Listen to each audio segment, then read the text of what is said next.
All right, we are with Garrett Russell for an Atelier talk today. How you doing, Garrett? I'm doing great. Thank you for having me. You're welcome. Has it been a little weird with the shutdown? Yeah, we were on tour when uh we started the tour when COVID or coronavirus was just like a thing you'd read about in world news. And Yeah. we were actually in Seattle the day that the news broke that they had the first ever case in Seattle. And as we w- and that was the first show of our tour was in Seattle. And then as the tour progressed, you'd hear more about it, first case in Chicago, whatever. And we were in Philadelphia when we saw less people come out to the show than Mm, tickets were sold. And that was um, sort of added to by a slew of messages I got on Twitter or whatever saying, "Hey, sorry I can make it to the show, but my family was concerned, my wife was mm, concerned, I had a newborn," just all sorts of yeah. different reasons. And I remember thinking like, oh, that seems that seems a bit uh overly cautious, but more power to you. I'm not going to tell people what to do, but it did seem a bit over the top, just in my mind. But I Yeah. didn't know. I obviously didn't know much about it, and so I saw that. I'm like, oh, that's interesting. And then a day or two later, within 2 days of that, we were playing a show in Atlanta, and at that show in Atlanta, um, we were being told, yeah, like you have your show in Nashville and your show in Springfield, Missouri, and then after that, everything's canceled. Like, and it's so Wow. crazy how within 48 to 72 hours, it went from like, yeah, like it's kind of a thing to like, okay, everything's getting shut down. Yeah. It just the awareness of this virus and how it was changing our world grew by 10,000%. There's this week, which I think would have been the third week of March, where things just turned. There was an Yeah. incredible corner that we turned as a society, and so we uh, we played our last show in Springfield, and then so the last 5 shows of our tour got canceled. I consider myself lucky. I consider the band lucky because we were able to play 21 of the 27 shows that Mm, were laid out for us, or mm, sorry, 22 of the 27 shows. And so we have a reason to be thankful because we were able to play enough shows to like pay off our bills and stuff. yeah. Of course, we were sad because 3 of the last 5 shows that got canceled were potentially the 3 strongest shows we had, Mm, you know, and we had lined up the tour to sort of have this awesome home stretch. And so, yeah. especially the last show was going to be a sold out show at a venue that I've always dreamed of being able to sell out, the Glass House in Wow. Pomona. And Yeah. so that was like, oh, damn, that's tough, having to Yeah. move that back. And I think by the time this podcast goes out, actually it'll come out that we not only re-announced the date of the Pomona show, the Los Angeles show, we're actually going to have to re-announce the date. So, Oh. so instead of being in June, now it's actually going to be in July, Oh, which is wow. They're crazy. pushing back June now. Yeah. Yeah. So, Crazy. well, and to be honest with you, man, a lot of people are wondering if because what happened is a lot of bands that were just starting to tour in March, uh a lot of those bands shifted their stuff back to July, August. And I'm hearing a lot of talk in the industry, and I manage some bands as well, but there's a lot of talk that even July won't work. um Yeah, and they say that it could come back in the fall even stronger, the virus, right? yeah, Yeah. it's one of these things where I think that the our leaders who make decisions, whether you look all the way up to the White House or you're looking at the local level or the county health departments, I think that everyone's trying to figure it out as it goes, and typically people expect their authorities to have all the answers, or Yeah. at least to have a lot more answers than we do. But I think in this case, the authorities don't know much more than the common person that can, read, what a health official like Dr. Fauci, I guess, is kind of like the main one. But Yep. like you can read what Dr. Fauci says and know as much as our leaders know. Yep. Um, and we don't live in China, or a country that can just completely wholesale tries to hold all truth away from its citizens. Yep. And I thank God for that. I thank God for living in a country that has a free press. And Yeah. I don't like any leaders that try to speak against a free press, because I think a free press is great. I think it's great Yes. that there's accountability, and that people are able to say what they want to say. So yeah, all of that to say, um, I, uh, I'm thankful that we live in a country where we can know as much as our leaders. But the chaotic factor is that our leaders have to make crazy hard decisions, and then Mm. we live with the consequences. And like any decisions, there's pros and cons. Doing the quarantine thing is a great way to make sure that not everyone rushes to the hospital at once with Yeah. the coronavirus. And then of course the con of it is definitely, I feel so bad for the folks that say you've worked for like 10 years to open a coffee shop in Yeah. downtown Colorado Boulevard, Pasadena, Yeah. and you've worked for 10, 15 years, like this has been your dream. And then you were just so unlucky to be the person Mm. that did it in January. Mm. You opened your coffee shop, and you're like, okay, if our coffee shop does 75% business every day for the next 2 years, I'll break even. And you we're know good. It's and full profit from there. now those people are like sinking in debt, and I feel Yeah. so bad for those people. And anytime I've talked to other band guys that feel sad, I say, think of the person that just opened their first coffee shop or just opened a restaurant. That's the person you feel bad for, Yes. because they have real scary adult bills, more Yeah. than adult bills, bills that many adults will never have. They have crazy debt. And Yeah. I love small businesses. I think people opening small businesses is awesome. I think it's like art. And so I always think of those people. And there was no reason for them to not project decent Yeah. numbers. I mean, there Yeah, was. they didn't see something unprecedented. I mean, the last time anything happened on this level was the Spanish flu, Mm. in 1916 or something. Yeah. Which, um, it's actually funny because everyone's talking about how the Spanish flu is a misnomer. It was called the Spanish flu because the Spanish newspaper was the first people to report on it. But a lot of people actually think it started in America at a military barracks in like Kansas City or something. Mm. Um, yeah. Anyways, Yeah. crazy. Wow. So that's kind of seems like a big lifestyle change for you, Yeah. though. Just, I Yeah. mean, how many days would you say you're usually on the road in a year? Um, it's slowly decreased over the years. Mm. So in 2014 or 15, we were playing just about 200 shows a year. Wow. Yeah.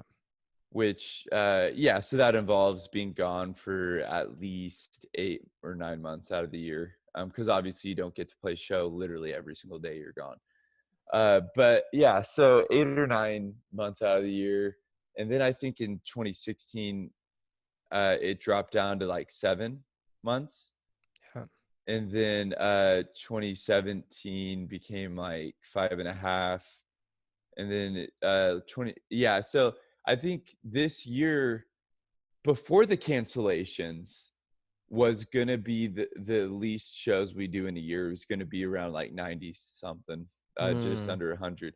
Now because of the coronavirus, it's, Lord knows, if there's no more shows, it'll be 22 shows this year. Yeah. And if there is more shows, then it'll be probably like 40, 50 shows. we canceled Europe. Europe was supposed to be in May, and Mm. we just canceled it and pushed it back to October, November. And I was actually late to starting this podcast with you. I'm sorry, this is late by like 10 minutes because I was on the phone with uh, a friend I work with on Europe stuff, and we were talking about the Europe tour, Mm. and even and he's the one who came up with the idea of October, November, but he's still doubtful that that's even going to happen. So Yeah, you can't, right? yeah, you Hard to just can't plan know. for it. But like and like I love to talk about it because I think it's interesting, and I think folks might be interested to know how it affects musicians. But like I really don't mind, to be honest with you. Mm. And you know this, we've toured so much, and I've sometimes struggled with how much we tour. So Mm. for me, it's not an awful thing. And I mean, I love to tour, and I would choose to tour rather than to not tour. Mm. But like anything in life, there are cons that go with the pros, and so now I'm just thankful. I'm telling myself every day, hey, these cons have always existed, and don't get ungrateful that you don't get these cons are now pros. You know, the pros Yeah. become cons, the cons have become pros. You know what I mean? Yeah. And I see you've been doing Yeah. some interesting things. You did you run? You like ran 2 miles in the rain last weekend. Yeah, I exercise. I definitely stay active by exercising. And I'm I'm uh I like to I like to try unique things. I like to like ask questions of like why not. So there's a website for content creators that's typically pornographic in nature, and I've decided to recite poetry on that website. So people can subscribe and see, and I'll read poetry to those Yeah. people. So Beautiful. yeah. So yeah, and they can see some of that on your Twitter, which we're gonna put a link below too. Yeah, man, just doing some silly like recreation, you know I what I see mean? a guitar there too. And Yeah, just I'm for trying yeah. I'm trying to learn how to play a song by Bright Eyes called Mm. No One Would Write for Less. And for anyone who's watching and doesn't know this, I'm not a guitar player. I've What do you never do, Garrett? What do you been a do? musician. I just yell, man. I it's Yeah, I like I you term it as yell, not as scream. I feel like we used to have said we scream, but you yell. Hmm. yeah, I yell and scream, you know, and uh And you some of know, our listeners might be saying, "What's the what's difference?" the distinction, right? Yeah. My quickest distinction would be yelling is when I'm yelling, like I'm yelling at someone across the street, and screaming can be as so controlled as to, you know, which was not as was as loud as talking. So, um, and most people would think it's like the other way around. You know what I mean? Like there's yelling, then there's screaming. Yeah, But for sure. in It's my like mind, shrieking because it's kind of like shrieking. yeah, The exactly. In word my sounds mind, like that. screaming or shrieking, yeah, is like is controlled. You know? But it's Well, like actually could be like bloody murder. you were the first person I met when we were 19 that you knew how to scream in a controlled way. Um, you know, Bring and me I the only knew how horizon. to, I kind yeah, of yeah from Ollie Sykes right? yeah, Yeah. yeah. You knew how to scream in a controlled way. And after like a decade of doing this like uncontrollably, I've recently kind of learned how to do it controlled because it's cool to be able to like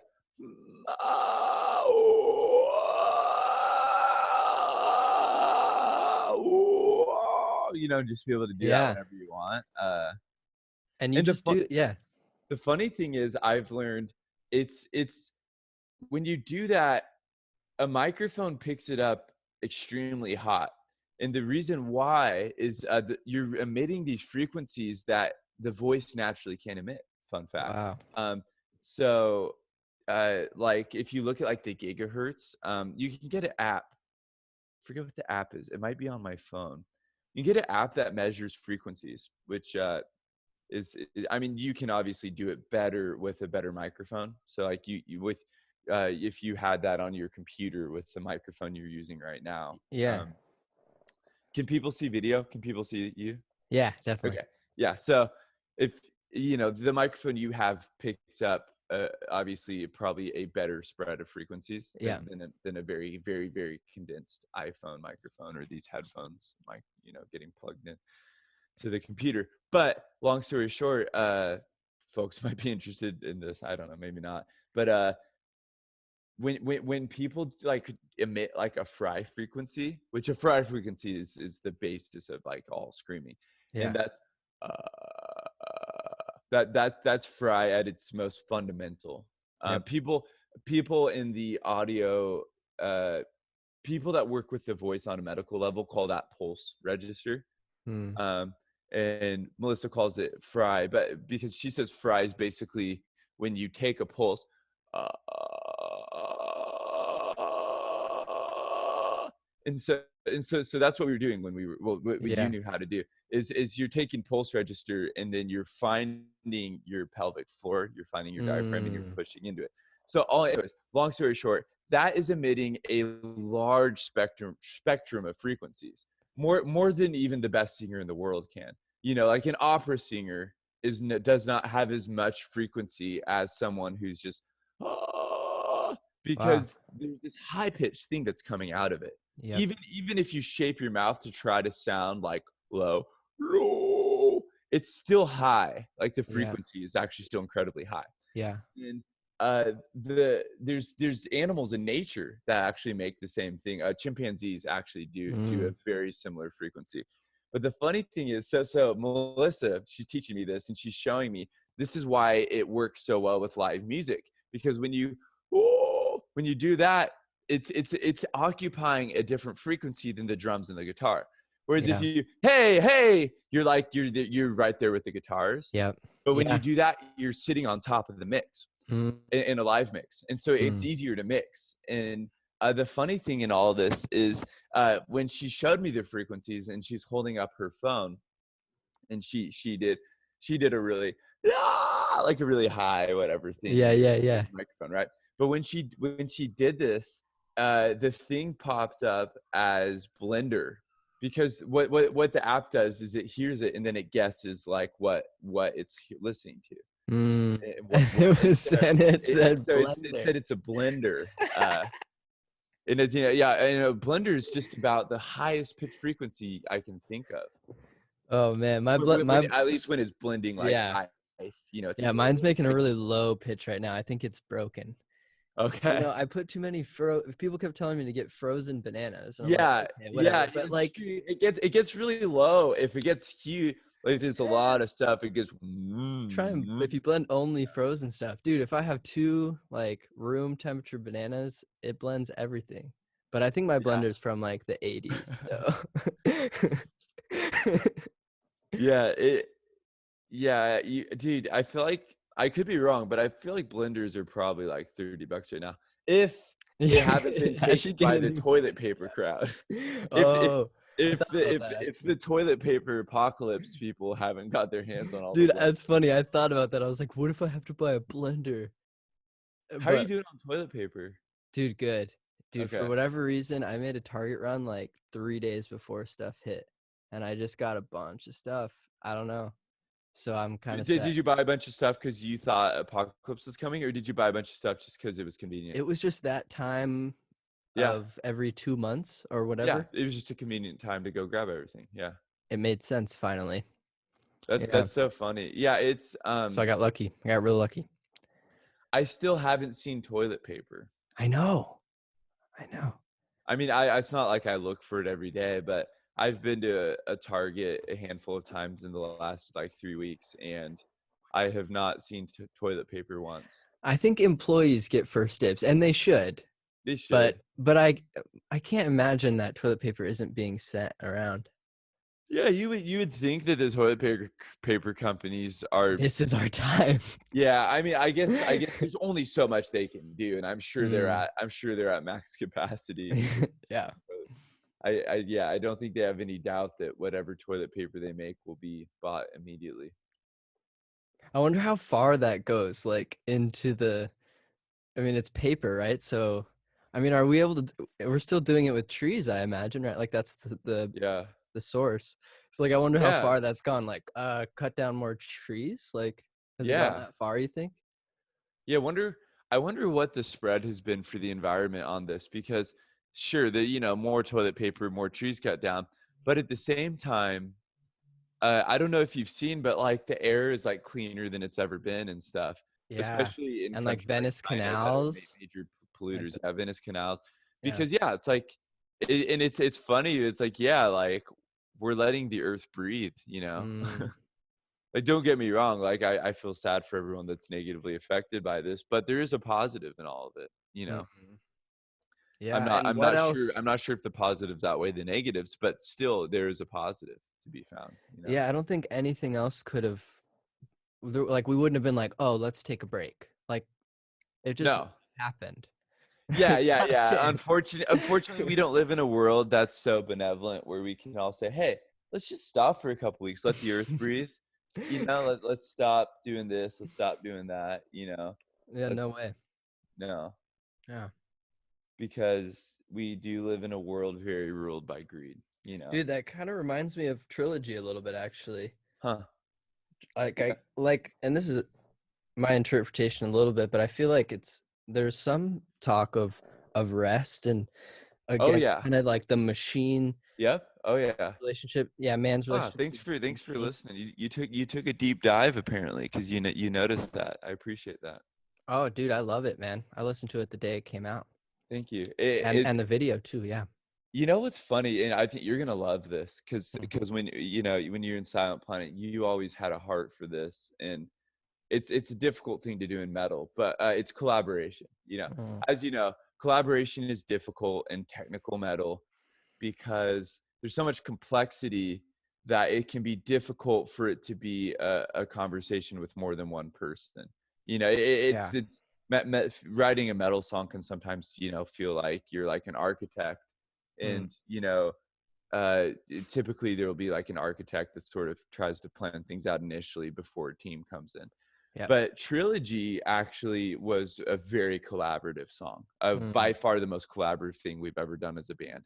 mm, All four of us were in the room throwing out ideas. I even had like ideas musically, and the whole thing just like was very collaborative. And mm, what's special is that it's definitely one of our most well received songs, and it's really cool for us as a band to be like, whoa, like we did that, as a yes. band, instead of like 80-90% of it being one guy on the musical front at least, and then like 80-90% of it just being my lyrics, and then we come together. Yeah.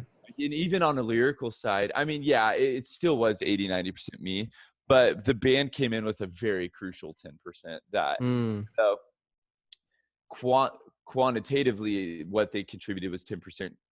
Qualitatively it felt like they contributed half of the song, because wow. it felt so big what they did. So Yeah. Yeah. yeah, so it was a very collaborative experience for us as a band, It and sounds focused too, which I think that's cool. is cool because I think that's what you kind of risk Yeah, losing when you bring in more people, and that's why totally. you have Yeah, yeah.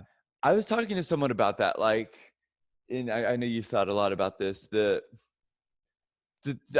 Someone told me there's a spectrum between vision and collaboration, Mm, and you can have someone with all the vision, or you yeah. can have complete collaboration, as collaborative as you get. I don't know what that would look like, but complete and utter collaboration. And usually so it falls somewhere between the two. You know Yep. what I mean? Yeah. When it comes to a song, and obviously the goal is to have both, Mm, to meet, I guess, to meet right in the middle. And maybe a spectrum's not the right thing, because I don't think that it has to be either or, but typically there's sort of, when you look at the creative process, you could sort of look at it, to simplify it and maybe water it down. You could sort of look at it as vision and collaboration, and like, yeah. where does it fall for Y- someone? Yeah, and I think it's kind of depends on the goal of the band or whatever it is Sure. too. Yeah, totally. Because if you want your audience to feel like it represents them, then I feel like that's where you want to share like a collaborative process. Hmm. Because if it represents 4 people, I think it's more likely that it can represent 100 people or 1,000 people or so on. But then I think too, I've like never if thought of it's, it that way. Wow. Yeah, that makes a lot of sense. yeah, because I think on the other side, if it's all vision, then you might be more like making something that people observe, and which is really Yeah. important, super Yeah. significant to have both. But it's more like, right, people can just be like, that's incredible. I can't believe that someone focused and did something that great that no one else has done before. Yeah. Yeah, no, that's a really interesting point you make because I mean, you know this better than anyone as someone who's been in this band. We've kind of like we've definitely occupied space as a band that's like kind of just more observed than really like consumed or like really taken in. We've Yeah. at times kind of been more of a band that people say, "Oh, that's interesting, that's cool," you know, Yeah. and then at times, but I also say that as someone that is living off of this music, which means that to some degree it's being consumed. It's you know enough people are putting money towards this band, Yeah. whether it's the least lucrative for us way, which is them just streaming the music, Yep. or it's the most lucrative and helpful way for us, which means they're going to a show and they're buying a T-shirt, you know. Yes. Um, but regardless of what it's been, to some degree, it's been consumed or taken in or what, however you look at it, um, by people. But then there's also been times where we've done stuff like it's like I've had the luxury of we've never put out music and wholesale seeing it being rejected. People say this sucks. That hasn't Mm, happened to us. I mean, not solid. Yeah. wholesale. I mean, obviously, you know, there are people that hate our music. You know, the lead singer of the incredible rock band Trapped tells me constantly how bad I am at music. You know, and you know, good Oh. for him. I always tell him he's right. You know, he's always like, "You suck." I'm like, "I know, tour with me. Teach me how to stop sucking." You know, Hey, you're so I talking to the lead singer of Trap, man. You're living the dream. I am, right? Like Yeah. when the lead singer of Trap hates you, you know that you made it. You can't be mad. That's the new marker for success. Is does he hate you? You did it. But yeah, anyways, all that to say, we haven't wholesale ever felt rejected. But what Mm. we have done, even recently, is put out music, and it felt like yeah, people were observing it, but people weren't really like, it wasn't being taken in a real Mm. visceral way. And so yeah, that's a really good point you make. But And I think, Trilogy, yeah, has it felt like people are investing into yes, it? Yeah. yeah, Yeah, I've yeah, seen that. I've seen that. And yeah. the video too. Maybe you could talk about the video a bit. Oh man, we are we are extremely, extremely fortunate to have uh like a best friend, and Mm. I mean that to like the individuals and to the band as a whole. A best friend named Kevin in Atlanta who we gave him the chance to he shot our video and it was the first music video he ever did. And it was Wow. by far the best when he finished it, it was by far the best video we'd ever had. And it's still one of my favorite things that ever happened for us, which was the music video for Panic Room. And so Mm. he did that. And he did such a great job, and we were just like, yeah, like we're married, like yeah, like we're gonna like give you all of our video stuff. And at the Mm. time when we said, hey man, we're gonna give you all of our video stuff, we thought that we were giving him an opportunity and a blessing. But now we are definitely not something he needs. He's shooting commercials for some of the biggest companies in the world now, Mm. and we are so thankful that he still believes in what we do, Mm. because now what we do is a passion project for him. Wow. And like yeah, he makes money from it, but he does not need it. He's Mm. doing it out of passion and out of love, and so it feels like he's a fifth member of the band, to be honest with Mm. you. And so Yeah. shooting music videos for us is by far the most fun we have, because it feels like the culmination of everything. And the music video is incredibly this collaborative process where we just sit Mm. down at a coffee shop, what are we going to do, and then we just execute it. You Yeah. know, like we have crazy ideas, and then Kevin says, "That's possible. Don't think that's possible." And then Kevin saying, "Is that possible to me?" Then I'm calling the label, and they're saying, "No, that's not possible." Like on a financial basis, Yeah. But like we are just we just get to dream together. And Mm. unlike music, where you have like in music, I'm the one that's kind of sometimes dreaming that my bandmates are saying this is possible or not. And then kind of the roles get reversed, and I'm a bit more aware of like what the budgets and what the logistics look like, because as Yeah. you know, we were trying to figure out music video stuff in 2011, 2012, and we couldn't. It was so difficult. So difficult. To Another thing find. on top of the Yeah, recording music, the writing music, the exactly, show. I mean, the exactly. merch, there's so many elements. And that's, I mean, I was really impressed, right? Because it just, that was just as focused. It really didn't seem like there were any shortcuts in the process. It was just another, like No, you said, a fifth member of the band, an extension. exactly. Well, but before we even recorded the song, I was bouncing video ideas off of Kevin. Mm. And there's actually a couple lyrics that I actually did because I knew it would be in the video. And so Oh, that, wow. and that Dude. yeah, and that's the first time that's ever happened for us. But Oh, man. That's cool. because the process Wow. was that I was supposed to finish recording it, but then I ended up going to a mental hospital. Okay. And we dropped off a tour and this whole thing. And so I was writing it at the mental hospital, and I basically scheduled to record it like 2 days after I got out, so that I could just, because we had a quick turnaround in mind. We really wanted it to come out before the tour so people would have a chance to listen to it. And so that we could get, so that the song could actually be a real live experience. And so Definitely. um, we were so we we were so thankful to have this amazing label that agreed to like allot the funds to shoot a video and all this stuff before they even knew what was on the table. We just Yeah. said, we have a song, it's going to be good, just trust us. And they just trusted us, and they That's just rad. said, sure, whatever you need, Mm.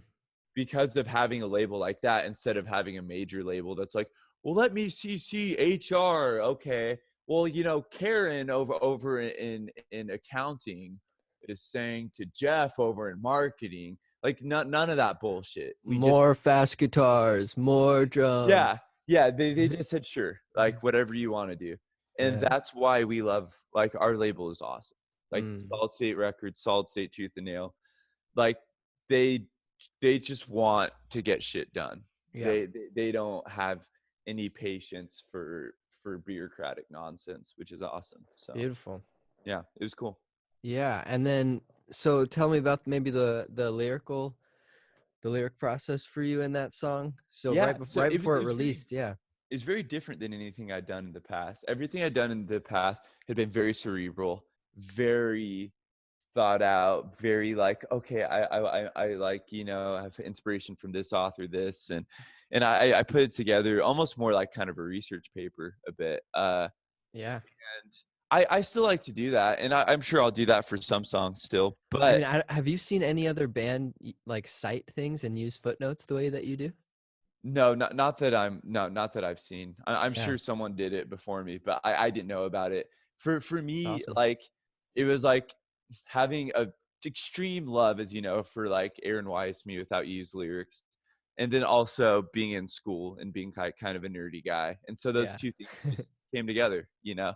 writing artsy, emotional, sort of poetry inspired music with a lot of sort of research, or and also just kind of a desire to cite my inspirations. I think a lot of artists could, maybe not all artists, but I think a lot of artists could do footnotes if they wanted to. Yep. I know you could. I know your process well enough to Mm. know you could you could uh you could basically put a little number, behind a lyric, and cite the inspiration. It doesn't even have to be always a book or an author.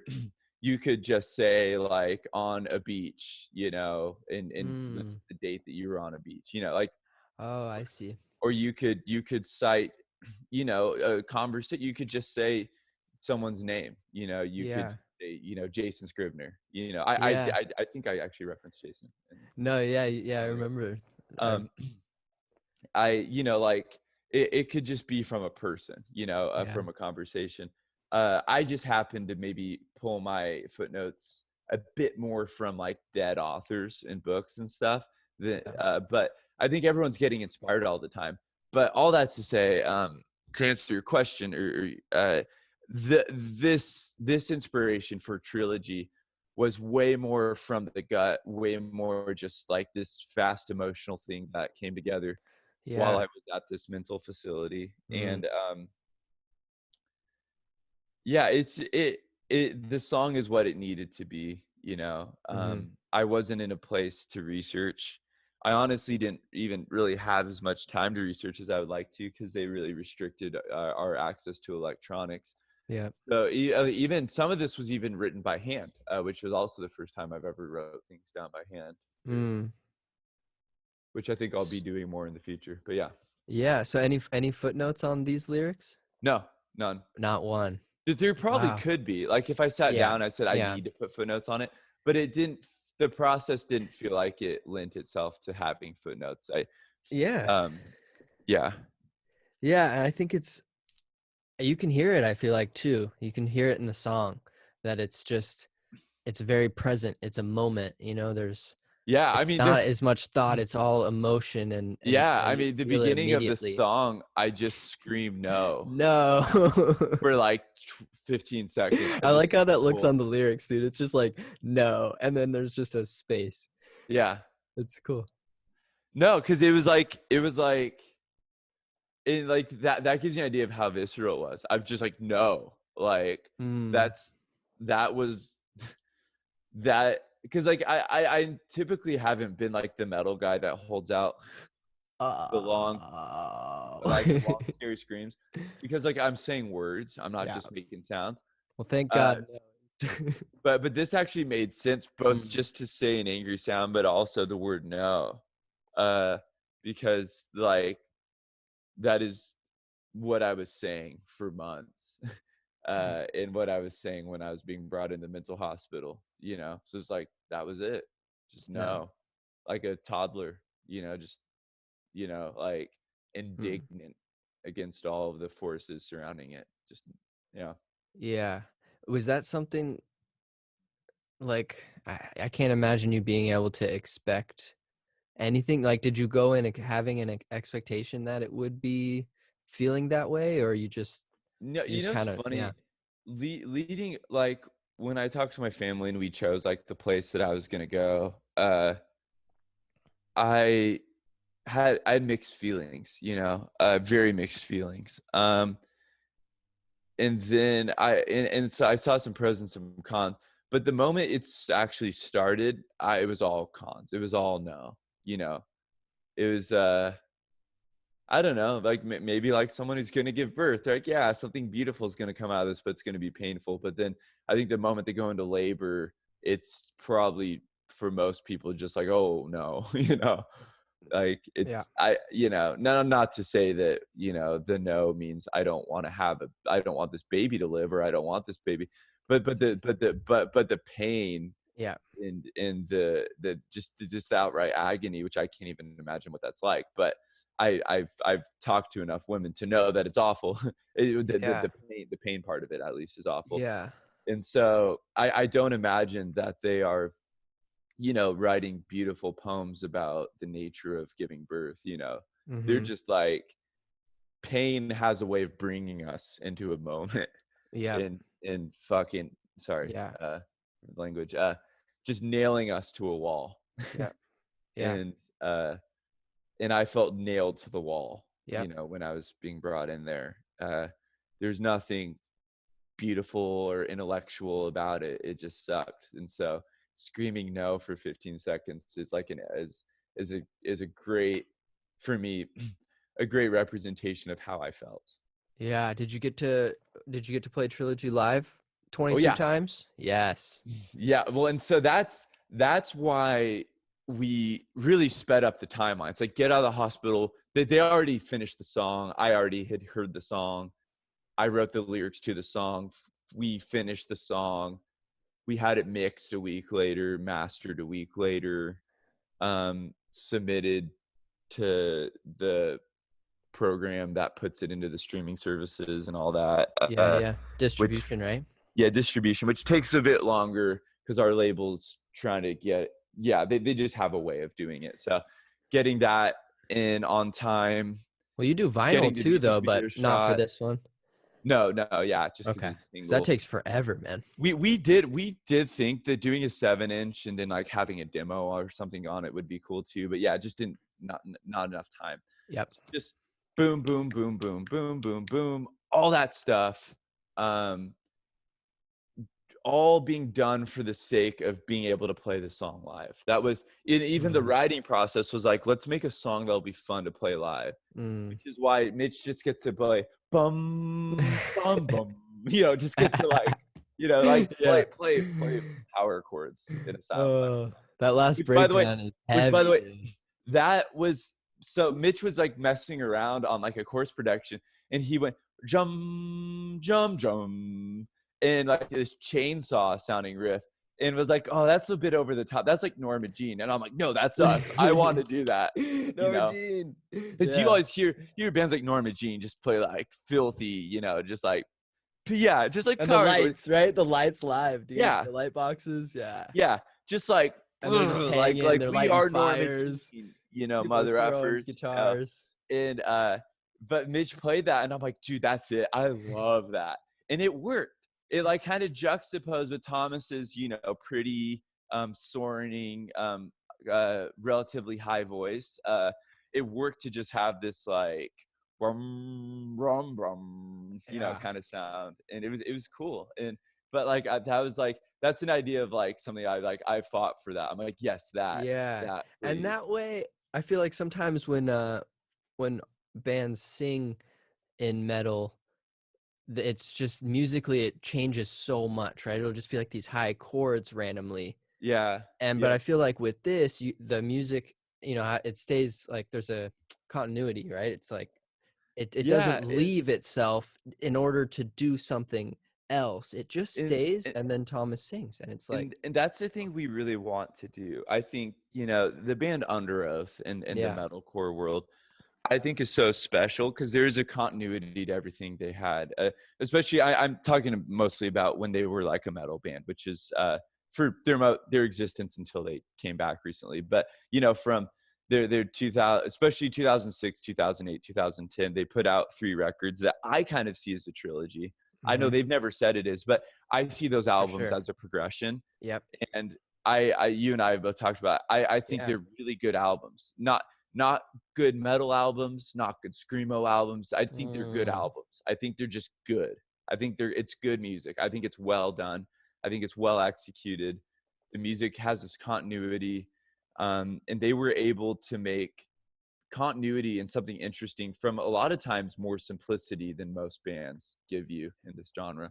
yeah. And there's a real genius to that band, and I just bring them up because I think that they're if someone's listening to this and they're like, oh, like what does continuity look like in Exactly. heavy music, I would say, yeah, check out To Find the Great Line or Lost in the Sound of Separation or Disambiguation. Those 3 albums do that really well, and Yeah. I other mean, bands do that too, but I think they did that very well.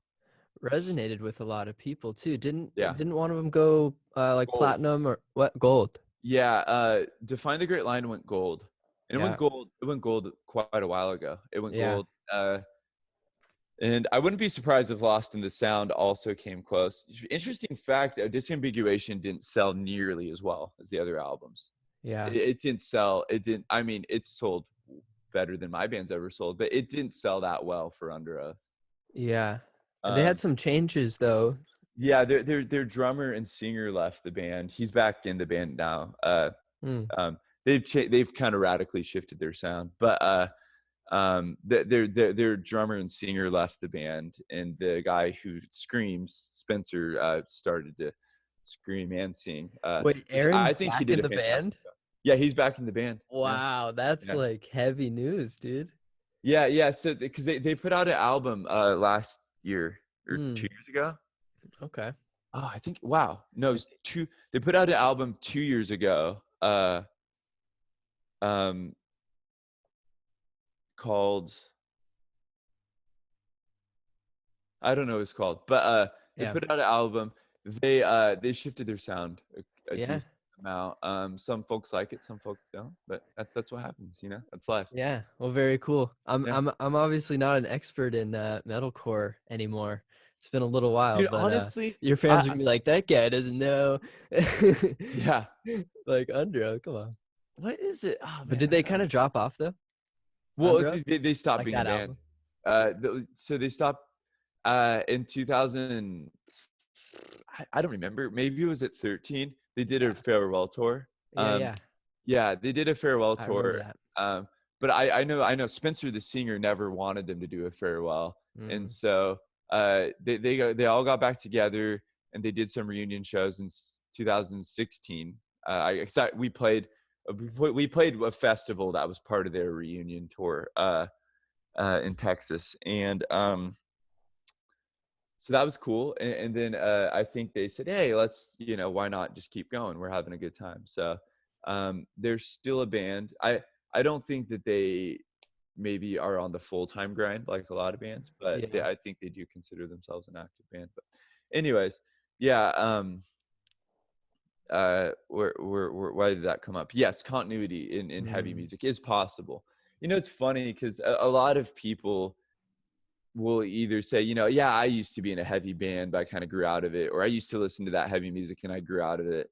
And I don't blame people for saying that. I think people are saying that because a lot of heavier music has really no thought behind it. It's a Mm. lot of times Yep. it can just be sheer angst and anger for the sake of it, and Yep. or it can just be shock value. Yep. Um, but I do believe that good, real thoughtful music and lyrics can happen in heavy music, and that's something that my band wants to do, which, and not to be pretentious, because I don't think we're I don't think we're pioneering it. I just Mm. think we're trying to be one of the bands that's actually trying. We're just Yeah. trying, like we're trying to do something good and play heavy music, which is possible, maybe difficult, but I think it's always difficult to write good music, whatever your genre is, whatever your Yeah. instrument is. It's not easy to do your best. That's Yep. not how life works. It's difficult, and but like we think it's worth it. So yeah, Yeah, and I think Trilogy does that. I think Trilogy does that I well. appreciate that. So I think it's about, just getting it to more people, because I do believe that um it's thoughtful too. I wanted to ask even more, just even like some details on the lyrics. Yeah, yeah, Like what would kind of static represent for you in the song? yeah. So I say static, static. There's no rest for a machine. Only circles and lines in my binary mind. I fade to static. And so I talk about myself as a machine in that song, because my experience of anxiety and depression has kind of been like, has often disconnected me from the things that I love and from emotions, and Yep. just made me feel like I'm just trying to survive. I'm just like a machine, like machines. Well, at least for now, until we have like true artificial intelligence. Yep. Close. Uh, yeah, we're getting close. We're But close. when I think of a machine, I think of something that can look perfect and can operate, but it doesn't aspire, and it doesn't feel inspired, and it doesn't say, I Mm. want to be better, I want to take a chance, I want Mm. to make a mistake. Mm. And so I felt like a machine, just like trying to survive and get through life. um and so I represent my anxiety as like, this is like static inside of a machine, and I'm the machine, and I want to become a human, Mm. and I'm trying to become a human. And at Yep. the end, I limit, but there's nothing human in this room of white, because I was in Belgium. I was literally hauled off by cops to like a white room. It was like just Mm. like the movies. Yeah. um, and yeah, it's not a very human place. Yep. And so I was expressing that through the metaphor of a machine. Um, and then Thomas sort of brings in the more hopeful voice. I mean, he's kind of lamenting my situation, and also kind Mm. of the world as a whole, as a as a very machine oriented world, a Yep. world that's ran by machines. Yep. But he says, what does he say?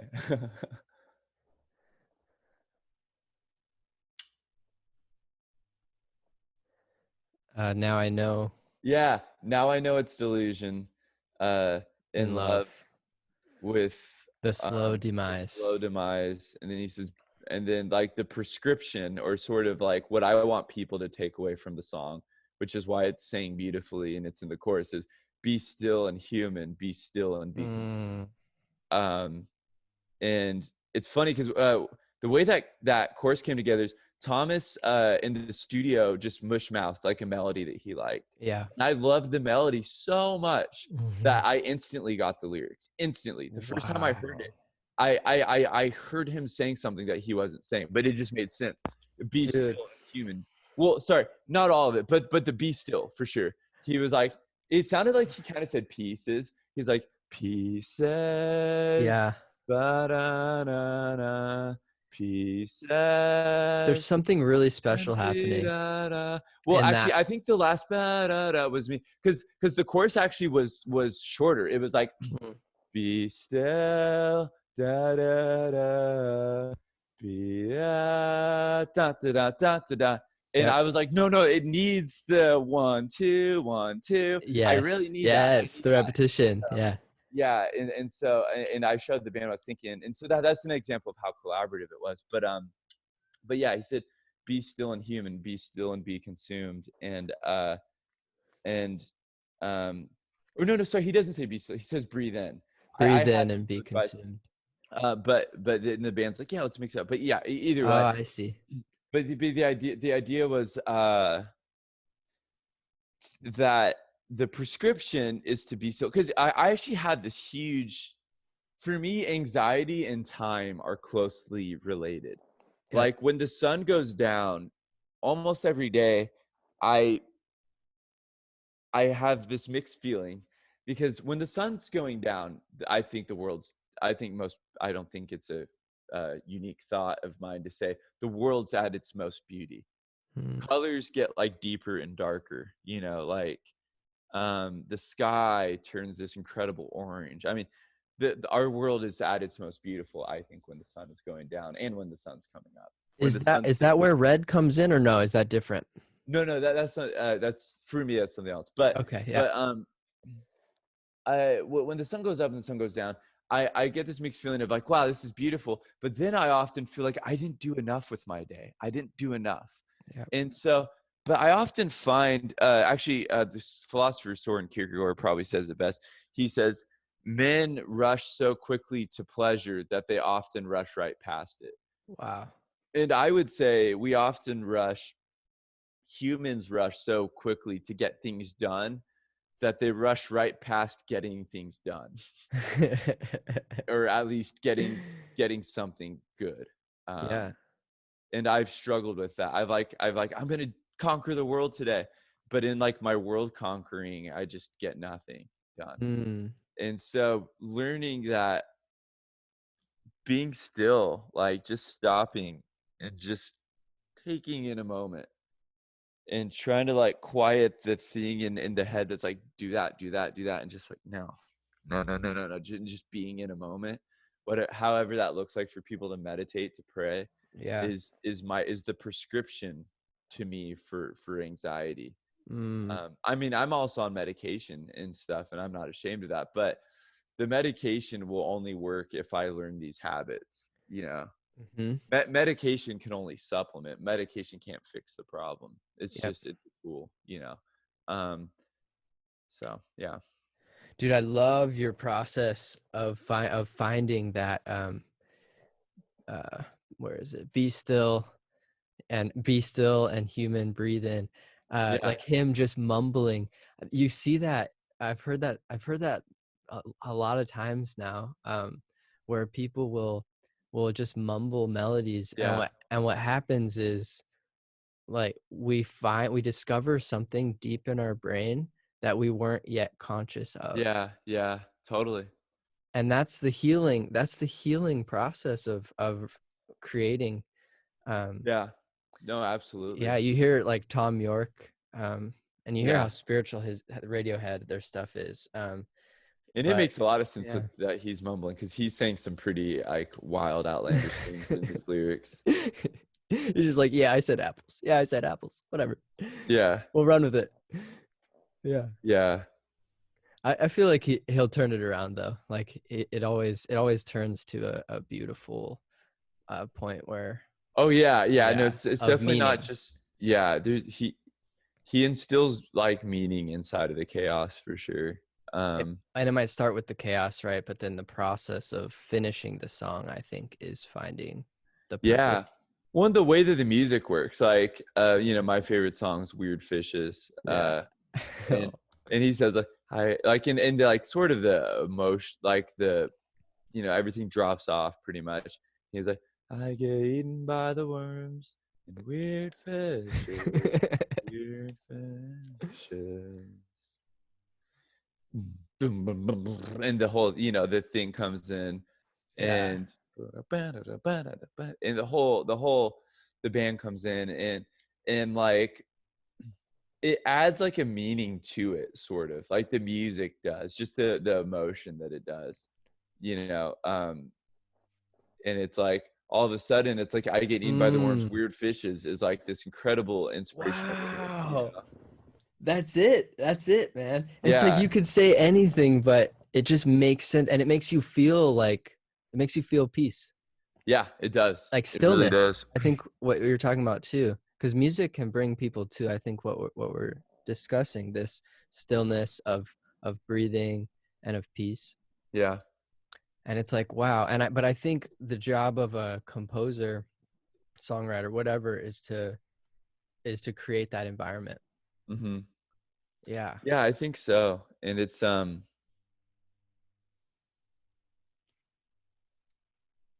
yeah, it's music is such a gift, man. Like Mm. I am like struggling just to like play a simple song on guitar, but it's been really fun. And it's yeah, for me there's certain songs that are so good that I'm like I would hate to die and not have like played that for myself, you Mm. know. You got the bug, dude. Be careful. Yeah, right. the Woo. I want you to do me a favor Hmm. and cover that song for me.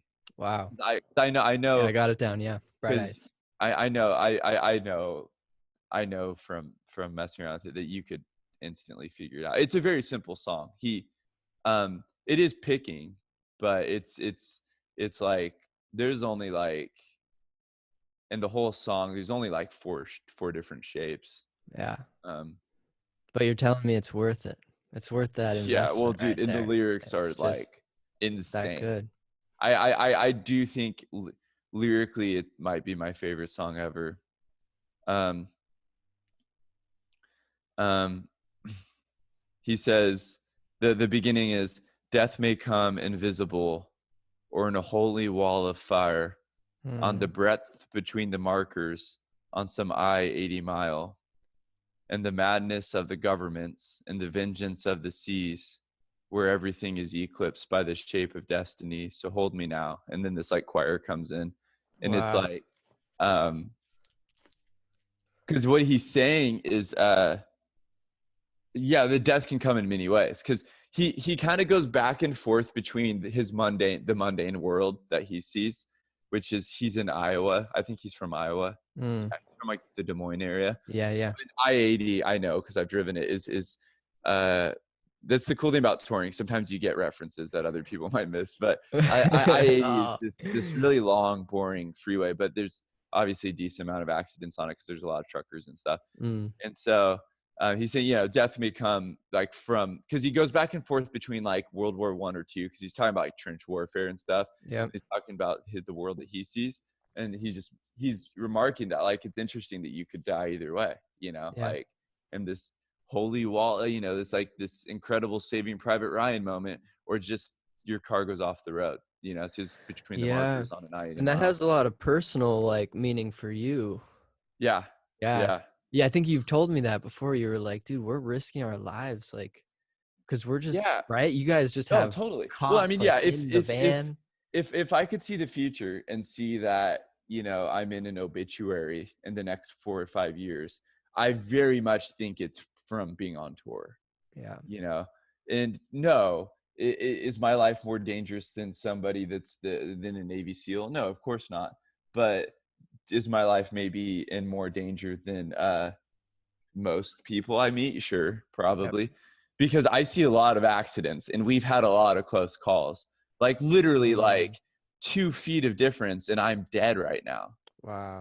And it is and I know band people that have, lost limbs in accidents. I know I have a very good friend that was on a horrific bus wreck and his back will never be the same. And he Mm, had friends die on that bus. mm, Like it's man. not. I mean, it doesn't take a great mathematician to run the numbers on accidents or Yeah. whatever and figure out that's like, yeah, driving for a living is a dangerous thing. Well, specifically as a band, I think truckers are a little more protected because Mm, they're like harnessed in these things, totally. uh, no offense to truckers, but they're more often the ones that kill than get killed, Yeah. So Um, does self driving take us to a safer place, you think, or to a more dangerous place?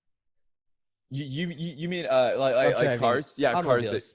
yeah, oh, And much all of the safer, much ideas safer, that much that safer. Elon has. You heard him talk about his underground, right? He's just like, I Yeah, dug a the hole. hyperloop, the hyperloop. I Yeah. just I started digging a hole in my parking lot.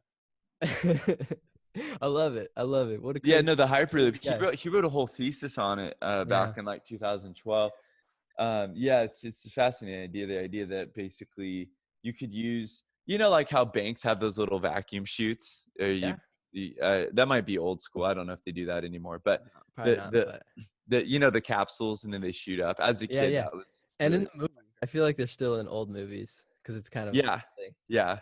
And Elon Musk wants to basically make a tunnel that works like that, where you make like a vacuum, like where you take like oxygen out to make an anti-gravity sort of tunnel. And what that does is it enables us to move super fast and use very little energy Yeah. because there's not resistance.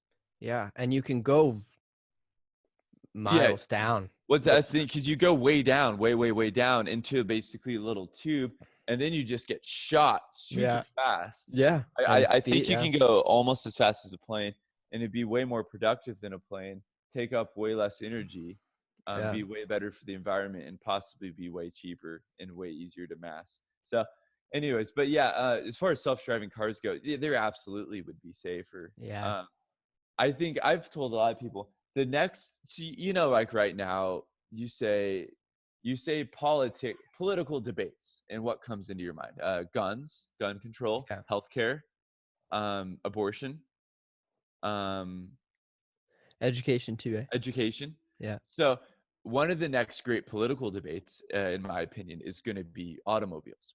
Because Mm. what's going to happen is we're going to get to where 10 years from now, say all cars are going to be self-driving and maybe Oh, policy has to do it. That's the well only way so it will so change. what's going to happen, yeah, exactly. So let's say half the population has self-driving cars and half don't. It's a And disaster. more concentrated liberal voting areas in big cities, say Chicago, whatever, Yeah. you're going to see actually 70-80% of cars be self-driving. And eventually you're going to see some counties and some states start to mandate that you got to have a self-driving car. And there will even probably be governments where there'll probably be cars that can they can upload software. So because a lot of cars already have computers in them that aren't self-driving, Yep. and cars will make it possible for you to take it into the car dealership and they'll upload software so that your car can drive itself. Yeah. um, and so cars will be driving themselves. And then one day, a self-driven car of school children, a school bus that's self-driven, Yeah. will be doing its job. And a drunk redneck with a Confederate flag is going to get drunk at the bar and pull out I don't know why he would be drunk at a bar at 9 a.m., but whatever. 8 a.m. But a guy will be drunk at home and he'll get Yeah, in his truck and he'll kill a school yeah, bus full of children. He'll knock them off the side of a road that'll do it. and he'll kill them. And then it'll be like, boom, like from If that'll there's a ignite. video of it, if there's a live video Yeah. of it, that's it. Oh, Remember yeah. that turtle? Dude, after that turtle with the straw in its, that was it. Straws are Yeah. done. It Well, took one video. with gun control, it had always been a debate. But I remember specifically the Sandy Hook elementary Mm, school shooting was when it was boom. yeah, Like that was real. that was everything, and that was sort of that was just everything that everyone talked about.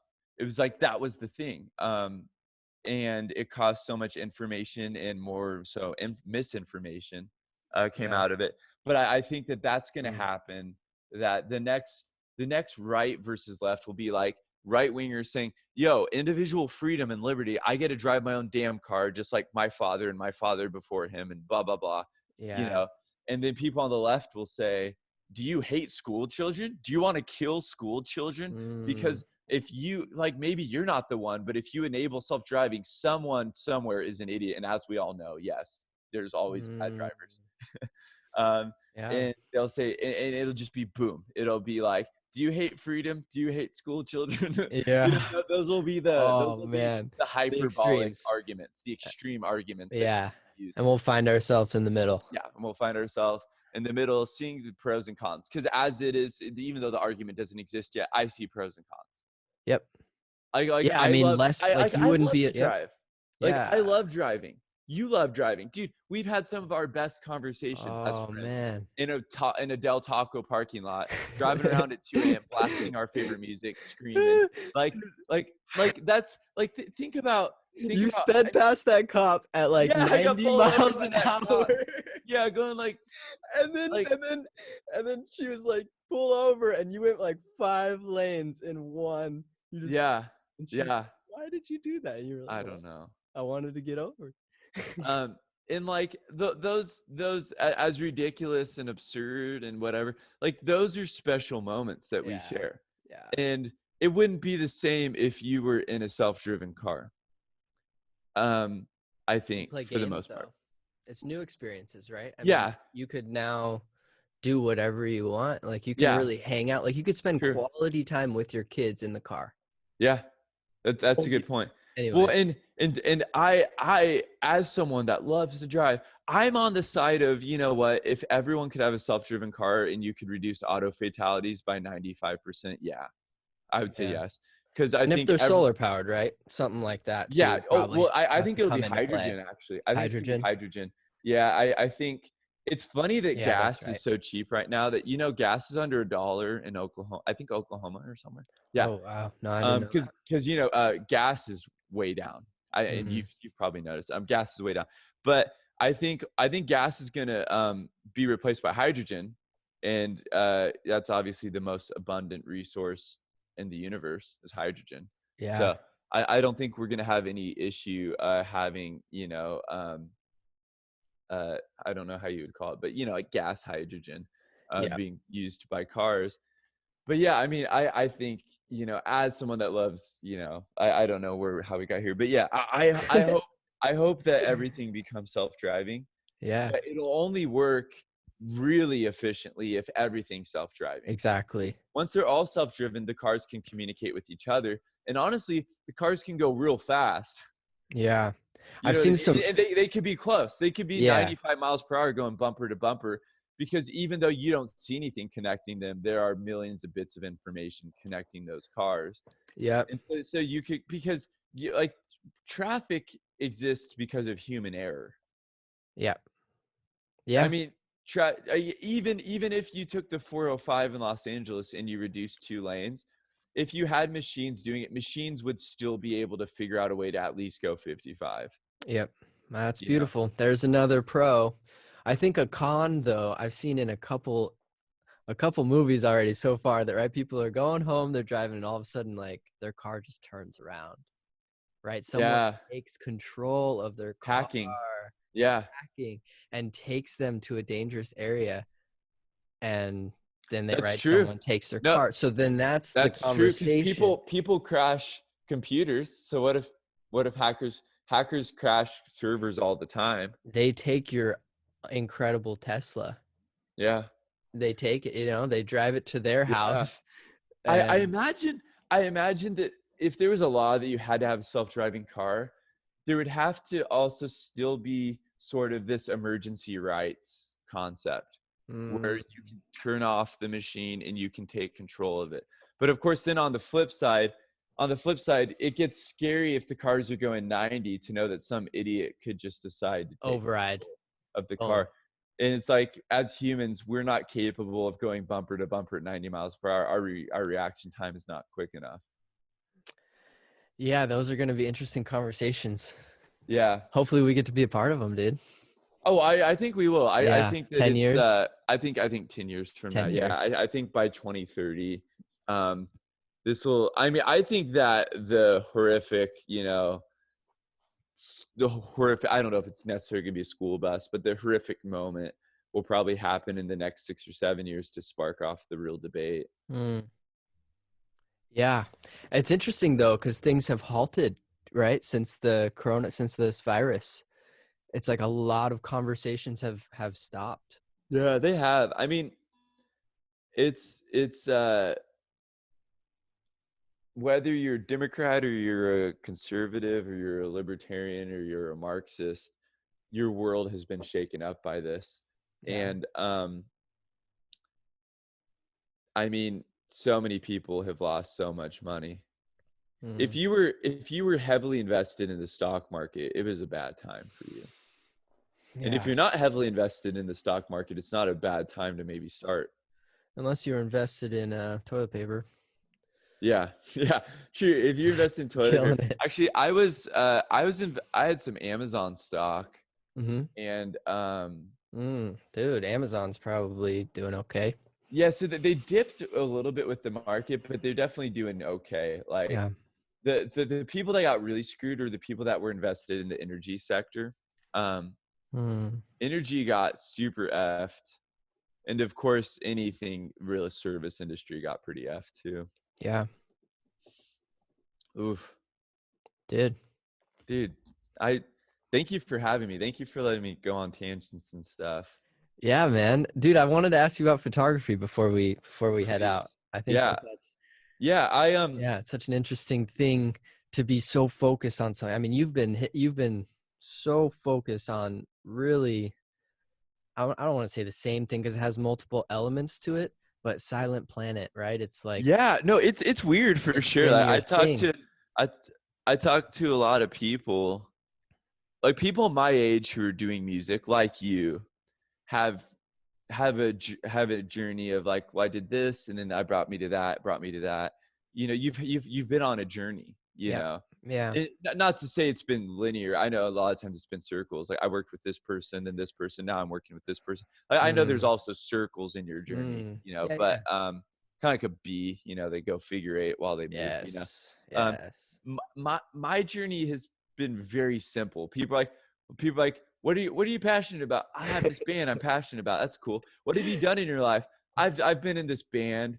Oh, how many? Have you ever done other bands? No. And you Like and what do you do in this ice cream? I scream. I was like, so like You you know, learn guitar and stuff? Like I'm like, no, not really. Yeah, it's really simple. And I love it because my brain is always moving around, and it's cool yeah, to just have this thing that's really anchored me. I yeah. feel very grateful to God. And I mean, dude, Mm, you have seen the whole journey. mm, Like you in particular, like if I was to die tomorrow, uh, which I'm okay with. I don't want to, but I'm okay with. But if I was to die tomorrow, you would possibly be the best person to tell the story of Silent Planet, to be mm, honest. Like you really would. Like mm, you saw it at its very beginning stages. You saw all the messy stuff. You saw us actually finding a real sound and like yeah. moving from just being like a band that's just like placeholding to like you were part of us actually figuring out how to actually be creative and actually make stuff that we could be really proud of. And that's and you also saw that process. commercially Yeah. accessible. Yeah, and then yeah, and then you stopped about a year before like started living on it full time, but obviously we've remained in contact and you've seen all of that. And Yeah. you yourself have also toured with your own music. So you have an and we did some touring with when you were in Silent Planet. So you definitely have an understanding of what it looks like for Yeah. sure, you know. Yeah. And dude, I was actually thinking, would you ever be down to tour with us someday? Dude, yeah, I would love that, man. That's a dream come true, dude. I No, just because I was thinking like we have all these different jobs and you'd be good at all of them.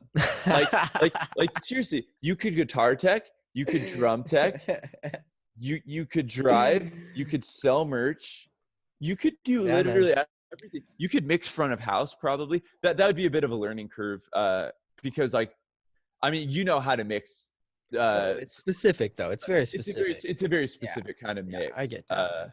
that goes into metal. It's kind of like someone that's good at guitar or good at drums and say, well, now play metal drums. You got to learn double kick or learn metal guitar. Okay, I got to learn a certain type of picking or whatever. But Yeah, you could do it. But oh, dude, you should. We should dude. do that. We all need breaks from our path, and it's not really. I feel like the path is our path is expanding no matter what, right? We're Yeah, yeah, expansive by nature. We're expansive, and I think sometimes we forget that because we get excited about accomplishing one thing, but then it's like yeah. as soon as another thing comes into the mix, it's like, oh wow, like I'm not just this. As much as I No, love this and as much as I'm made to do this, I'm not just this, and that's a good feeling to feel. it is. It And I is. think that you felt that. Yeah, go on. Oh, I was just gonna say. I remind me. Okay. There's a guy that tours with us named Landon. Landon. Do you know Landon? No, no, Local artist. nope. River Wolf is his band, and he tours sometimes Yeah. with Elk Grove. Ah.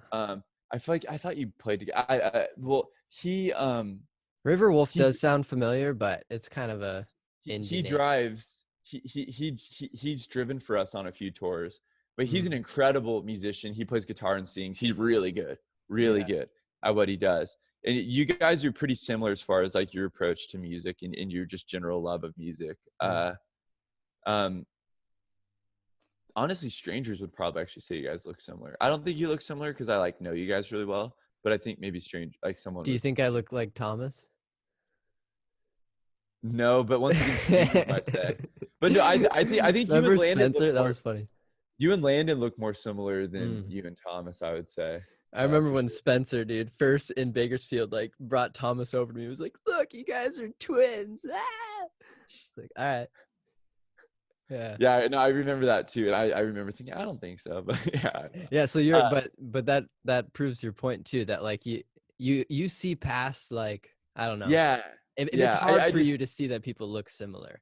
Like you're yeah, probably yeah. not that person that's like, oh my gosh, this baby looks like their dad. No, no, not at all. I will say that every once in a while, I'll be on tour and someone will look identical to someone back home, and it's Mm, like, whoa, like mm, I need you guys to meet because I am the only way you two will ever meet. Obviously, you know, like mm. statistically, it's very unlikely you'll ever cross paths again. If you ever cross paths, if I don't make this connection right now, Yeah, but yeah. yeah, but yeah. Sorry, you're talking about photography. I got really passionate about photography a few years ago, and then I just kind of lost track of it.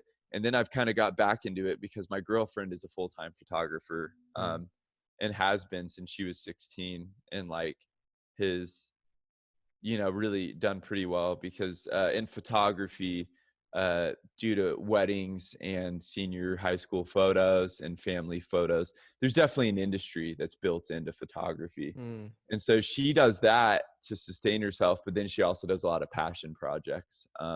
yeah. Because obviously it's pretty hard to just make crazy cool art photos and make money from that. But Yep. you can definitely make money from shooting a wedding, you know? Yeah. Um, Yeah. and so, and don't get me wrong, she actually likes doing weddings. A lot of people who do weddings hate it and they just do it for the money.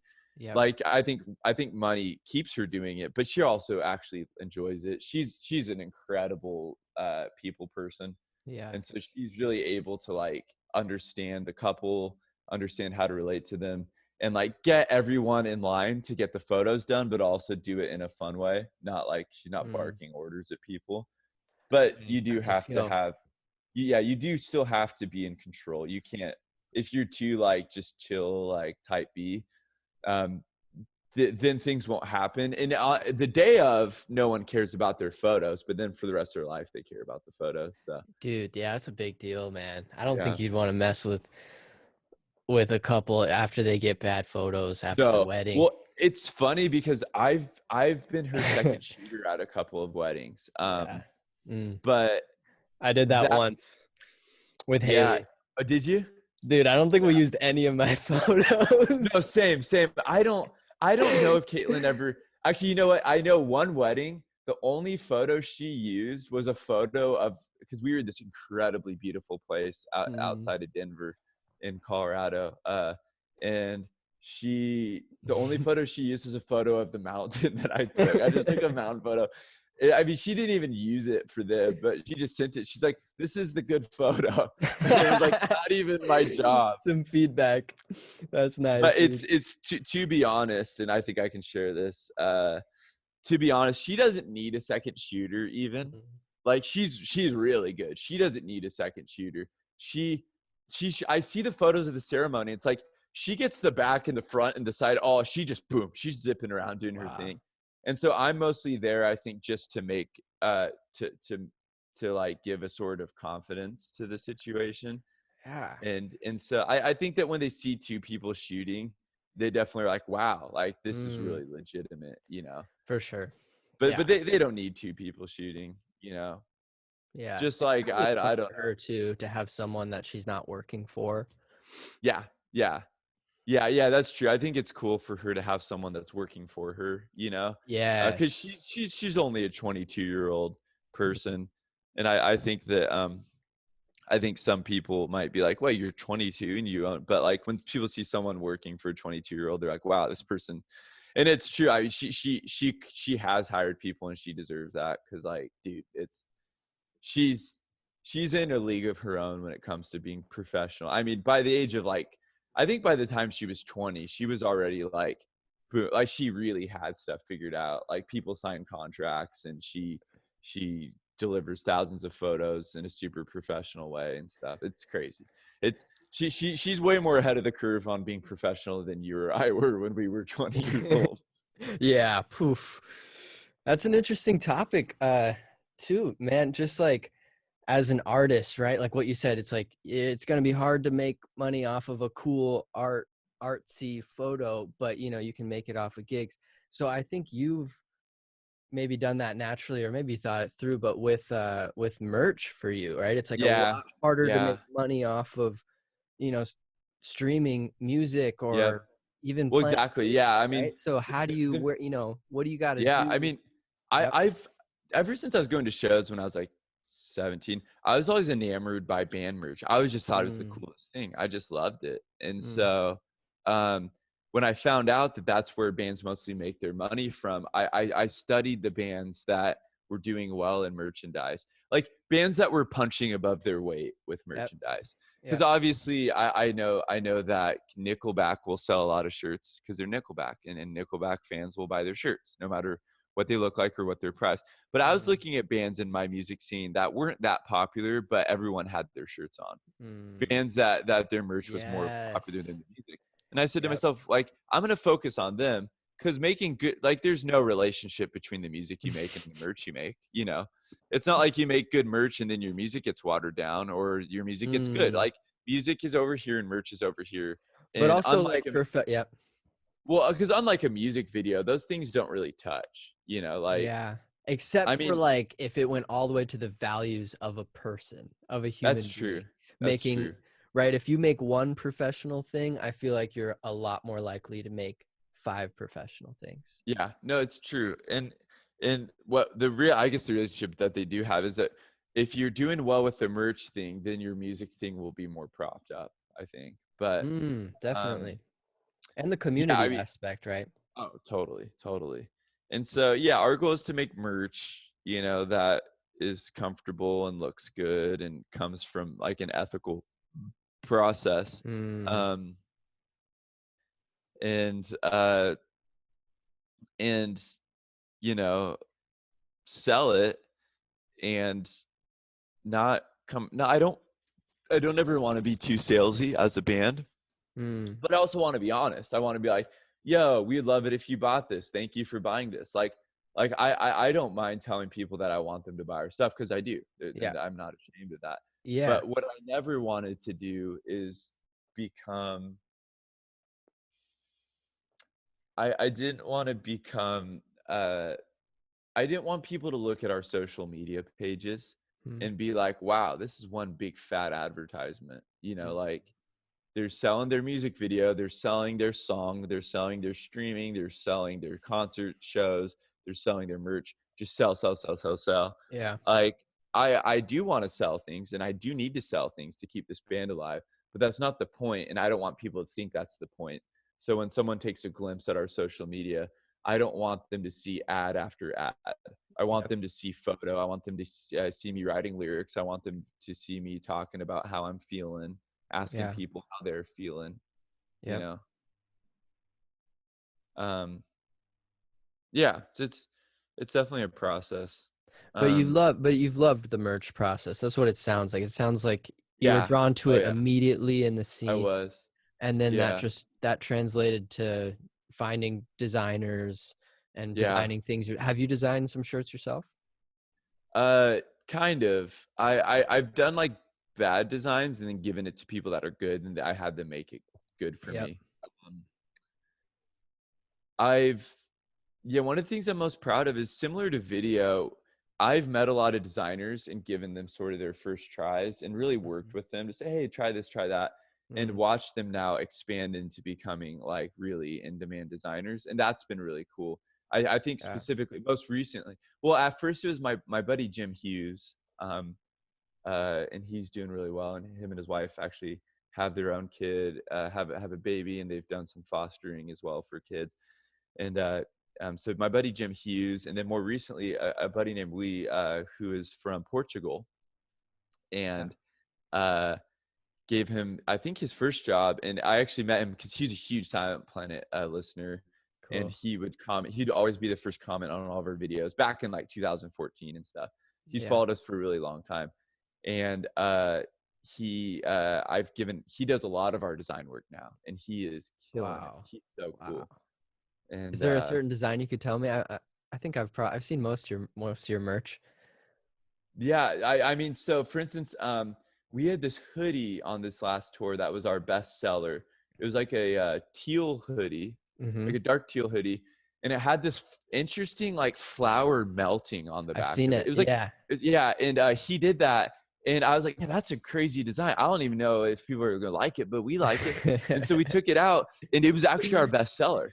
And I Wow. genuinely, I took it out along with the black hoodie because I Mm. thought that the black hoodie would sell well. That'd be like But the I actually, classic go-to. yeah, but I actually ended up letting the black hoodie run out, and I was getting like 5 boxes of that teal hoodie like every 3 days. Wow. Like, I mean, it was crazy. It was like half of our merch income was that teal hoodie, and it came from this guy we taking a chance, and it's and that's a really special thing, to be texting him and being like, dude, this thing is flying. Like, thank Yeah. you.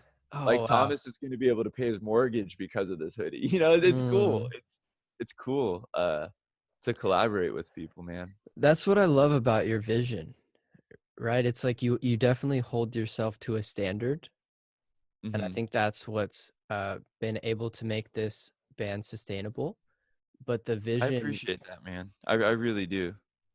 But the Thank but you. the but the vision goes past the standard. I mean, actually, it's interesting. The way you're talking, it seems like the standard is like, right, commercial, that it's professional, but then part of the standard is that it's relational and that it helps people, um, that it brings somebody that might be in a really dark place or a vulnerable place to a place Yeah. of safety and of love. And then we start to see creativity.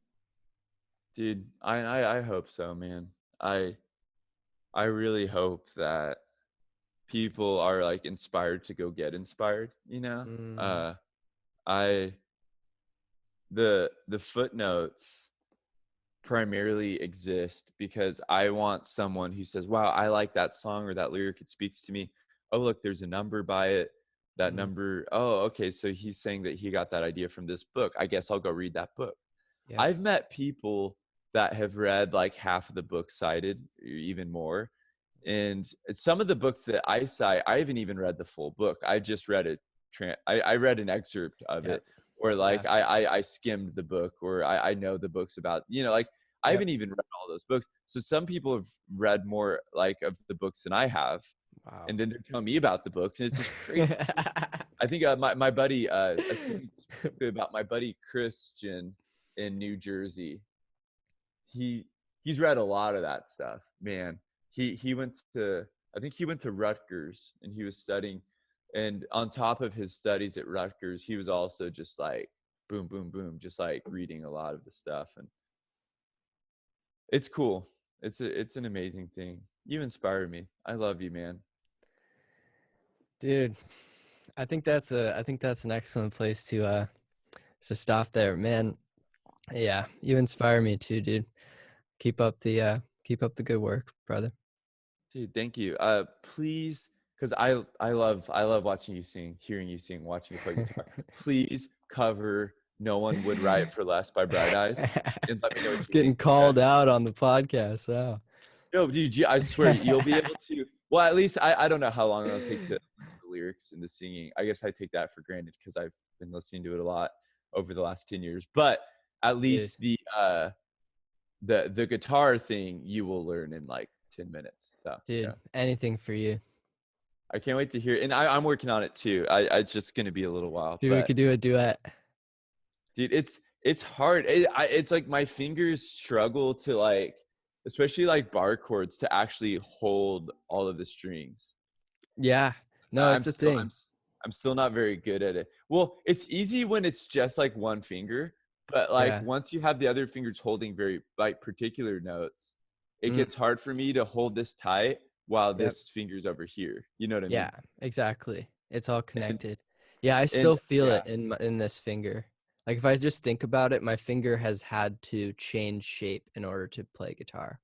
So yeah, no, that makes sense. It's I'm glad I'm doing it though, because I'm like getting the calluses, and I know that it'll be easier once the calluses are fully like developed. I Yeah. know that it'll be easier to hold that because it'll be a little bit less nerve ending pressure.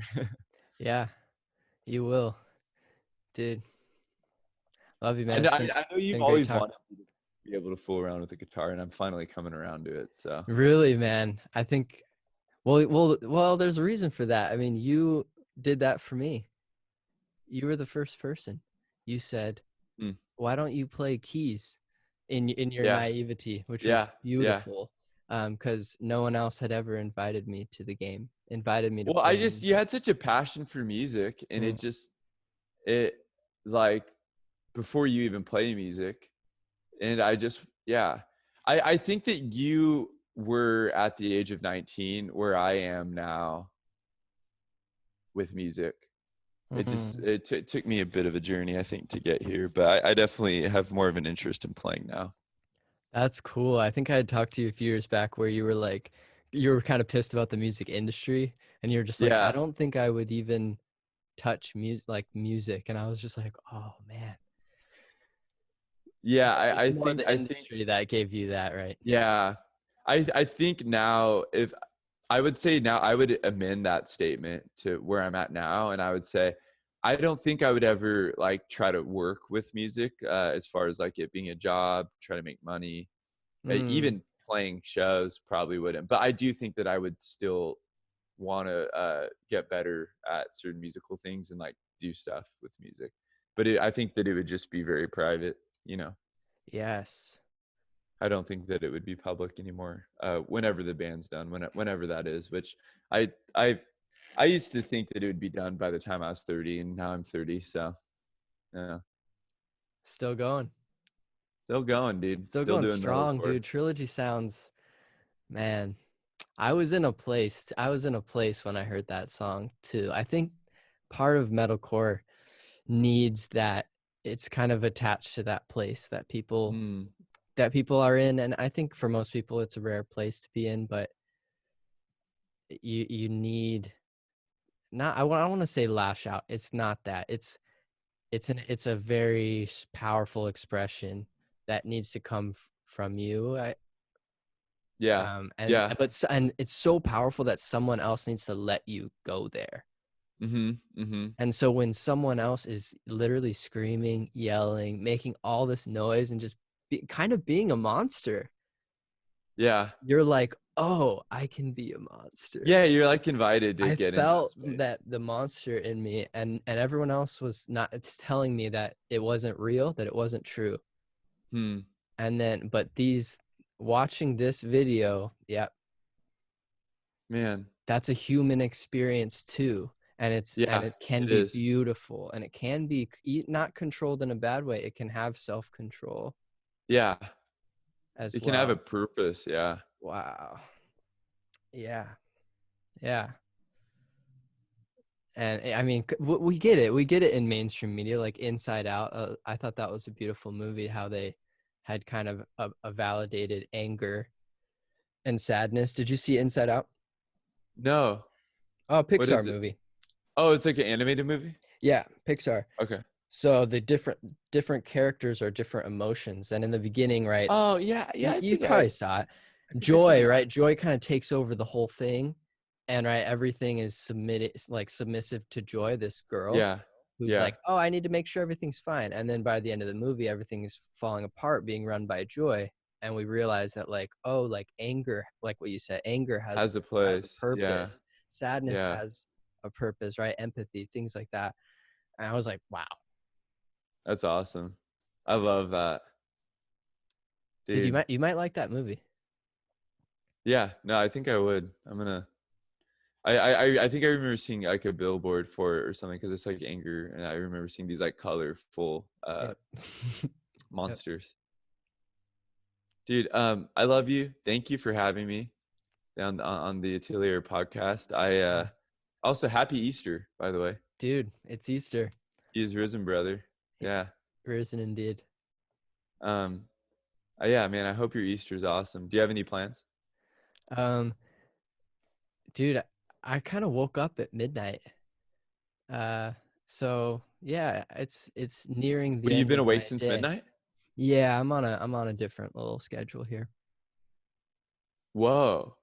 So you're gonna go to bed maybe in like A few later hours. today. A few hours, Yeah. yeah.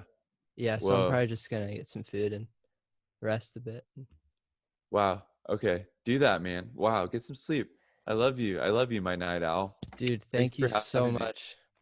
Dude, Later. thank you. Seriously. I appreciate it, dude. Seriously. I will see you soon, okay? Yeah.